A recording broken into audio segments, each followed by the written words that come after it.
Di tengah kesunyian alam Ciamis, tersembunyi sebuah kisah legendaris yang telah terjaga selama berabad-abad.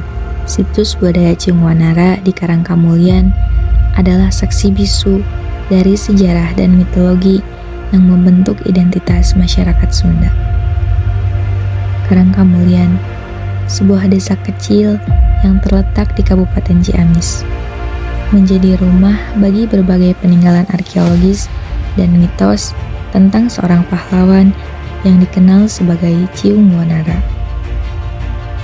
Setiap sudut dari situs ini menyimpan cerita yang menghubungkan masa lalu dengan masa kini, mengajak kita untuk merenungkan dan memahami kekayaan serta keberagaman budaya.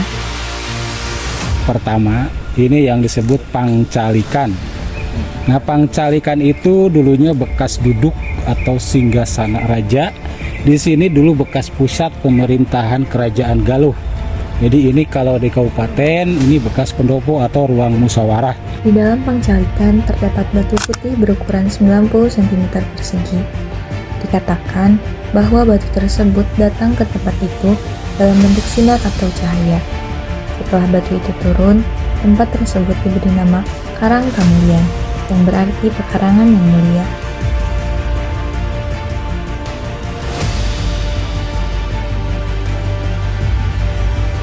Sang Hyang Bedil itu dulu bekas penyimpanan alat-alat perang atau gudang senjata. Nah, karena ini alat perang di zaman prasejarah, jadi kemungkinan kalaupun ada alat perangnya, karena ini masih zaman batu, kemungkinan masih terbuat dari batu. Karena ini kan prasejarah itu belum mengenal logam. Ini contohnya peninggalannya kan batunya sangat sederhana. Situs ini berfungsi sebagai gudang untuk menyimpan berbagai senjata yang digunakan dalam perang dan pertahanan desa.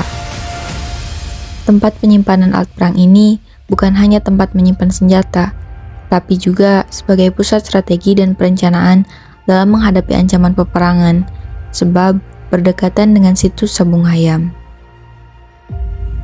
Sabung Hayam ini merupakan tempat Ciungwanara melakukan sayembara. Oleh sebab itu, letaknya berdekatan dengan Sang Hyang Bedil.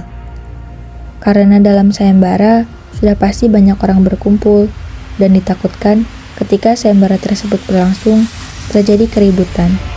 Dan untuk mengantisipasi hal tersebut, mereka bisa dengan cepat mengambil alat perang dari Sang Hyang Bedil.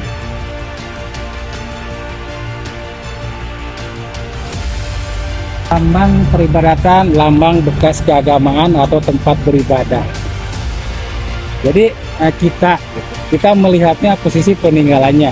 Ya. Jadi kalau yang tadi itu kan peninggalannya masih polos. Kalau yang ini kan udah ada ukiran, udah ada seni.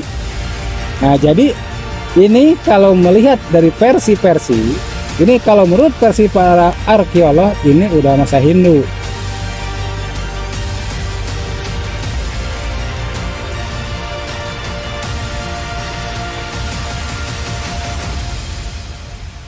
Cikahuripan, yang secara harfiah berarti air kehidupan, adalah sebuah mata air yang diyakini memiliki kekuatan penyembuhan dan kesejahteraan. Dalam kepercayaan masyarakat Sunda, air dari Cikahuripan dianggap suci dan mampu memberikan berkah bagi siapa saja yang menggunakannya. Karangkamulyan menyimpan lebih banyak lagi cerita yang belum terungkap. Beberapa peninggalan masih menunggu untuk diceritakan, mengajak kita untuk terus menggali dan memahami warisan budaya yang kaya ini. Perjalanan kita di Karangkamulyan mungkin telah berakhir, tetapi kisah dan misteri yang terkandung di dalamnya akan terus hidup dan menginspirasi. Situs budaya ini mengingatkan kita akan pentingnya menjaga dan melestarikan warisan nenek moyang, agar generasi mendatang dapat terus belajar dan merasakan kekayaan budaya yang sama.